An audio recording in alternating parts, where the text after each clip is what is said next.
James, ఇంకా నీ పూల చెట్లకు నీళ్లు పోయేట పూర్తి కాలేదా?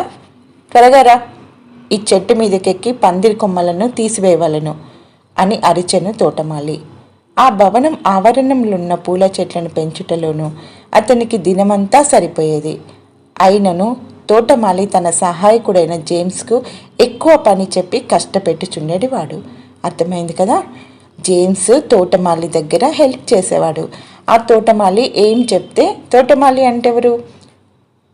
మన గార్డెన్ ఉంటుంది కదా, పూల చెట్లు, అందులో పని చేసేవాడిని వాళ్ళని తోటమాలి అంటారు. ఆయన దగ్గర జేమ్స్ హెల్ప్ చేసేవాడు. అయితే జేమ్స్ని చాలా పని చెప్పేవాడు అతను, ఆ తోటమాలి. అయినా కానీ జేమ్స్ అసలు విసుక్కోకుండా చెప్పిన పనల్లా కూడా చాలా నెమ్మదిగా మంచిగా చేసేవాడు. జేమ్స్ ఒక నిరుపేద అనాథ బాలుడు. జేమ్స్ కూడా అనాథ బాలుడు, అంటే ఆయనకి తల్లి తండ్రి చిన్నప్పుడే చనిపోయారు. మనం విన్నాం కదా, తోటమాలి ఎంత పని చెప్పినా సనుక్కోకుండా చేసేవాడు. ఎందుకు అంటే జేమ్స్ వాళ్ళ మమ్మీ డాడీ చనిపోయే ముందే ఆయనకు మంచి మంచి విషయాలు చెప్పి దేవుని భయాన్ని గురించి, దేవునిలో ఎలా పెరగాలి విషయాలన్నీ ఆయనకు చిన్నప్పుడే వాళ్ళ మమ్మీ డాడీ ఆయనకి బోధించారు. అది సంగతి. 100 సంవత్సరాల క్రితం జర్మనీ దేశంలో ఐస్బర్గ్ పట్టణంలో జరిగిన వాస్తవ గాథ. ఇది ఎవరో ఊహించి రాసిన స్టోరీ కాదు.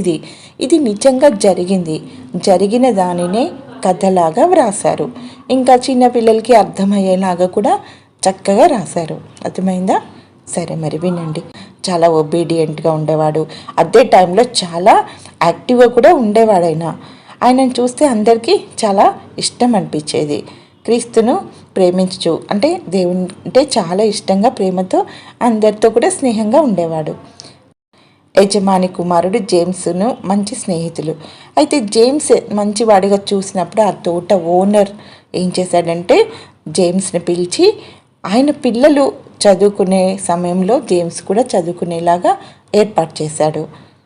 అంతేకాకుండా ఆ తోట యజమాని కొడుకు జేమ్స్ మంచి ఫ్రెండ్స్ అయిపోయారు కూడా. ఈ తోట ఓనర్ వాళ్ళ కొడుకు జేమ్స్కి ఫ్రెండ్ అయిపోయాడు కదా.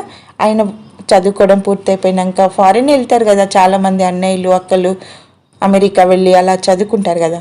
అలాగే ఇతను కూడా వెళ్ళి చదువుకునే టైంలో జేమ్స్ని కూడా తనతో పాటు తీసుకెళ్ళాడు.